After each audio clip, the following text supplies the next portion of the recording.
A blessed afternoon, students, parents, and teachers of Kabangkalan National High School, my dearest alma mater. As we celebrate the month of November, commemorating English as our second language for us Filipinos in general, ug kanatong mga Subuanong Bisaya in particular, we are again invited to reflect and eventually celebrate the wonder of human nature. To be amazed by the phenomena of language as a medium by which ideas are shared and thoughts expressed. As purported by Oliver Wendell, an American writer, I quote, "Language is the blood of the soul, into which thoughts run and out of which they grow." End of the quote. My humble accomplishments as a textbook author and a published researcher in the field of education, social science, theology, and philosophy boil down to one thing, and that is a realization of a passion which beginning could be traced back during my high school years with CNHS. Indeed, we grow in wisdom, knowledge, and understanding as we put the language into practicing reading and writing as fundamental human skills. And so, the celebration of English Month must not be a moment of futile recollection where we merely think of what it is. Rather, it must be an active manifestation of what it can become. By putting ourselves in the perennial beauty of reading, we touch the intangible fascination of the language. Dearest learners, believe in what your teachers say about what reading can bring you. Reading makes you a better writer and an affluent speaker of a language. In my case, building up reading skills has taken me a step ahead. It brought me to realize my potential to the fullest.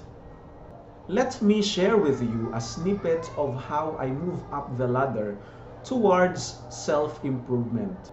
Just like anybody else, I was just an average student. I was even part of an English remedial class way back in college because I failed to provide a single sensible and grammatically correct sentence when I answered an essay during the admission examination. Though I felt a bit frustrated, I thought that I was never good enough. I took it as a challenge to further my verbal and writing skills. It was indeed a turning point in my life that I struggle each day to cope with the academic course tasks, but never did it cross my mind the idea of quitting. Under a seminary formation, I enrolled AB Philosophy with English Literature as my second specialization. We had rigorous training to express our philosophical views through critical analysis, both in oral and in written forms. Writing argumentative essays and perspective papers was once a nightmare before they became hobbies for me. I would not have made it if I had been so complacent back then. With commitment, hard work, and persistence, I eventually grew in the field of my specialization as a teacher and as a writer.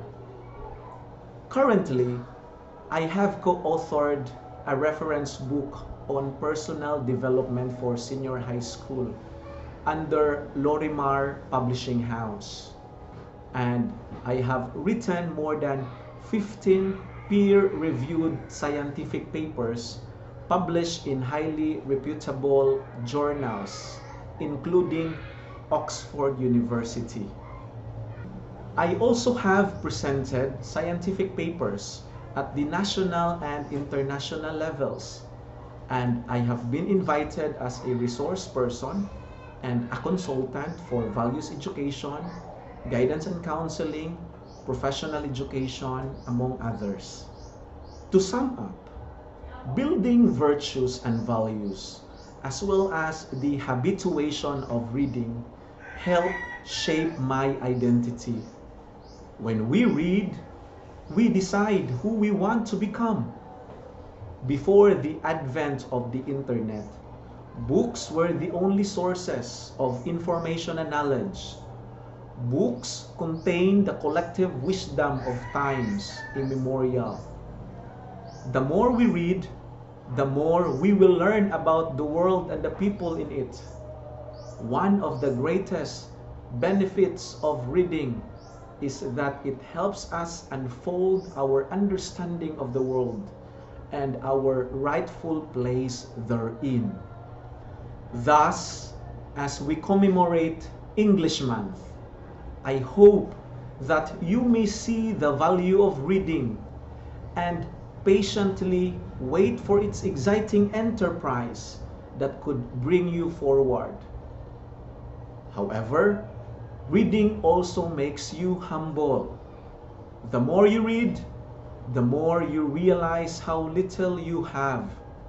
It will remind you of how limited your knowledge is and how much further you still need to go. I want to end this sharing with a quote from William Godwin, an English novelist. He said, and I quote, "He that loves reading has everything within his reach." Maayong adlaw ug mabungahong ugma kanatong tanan.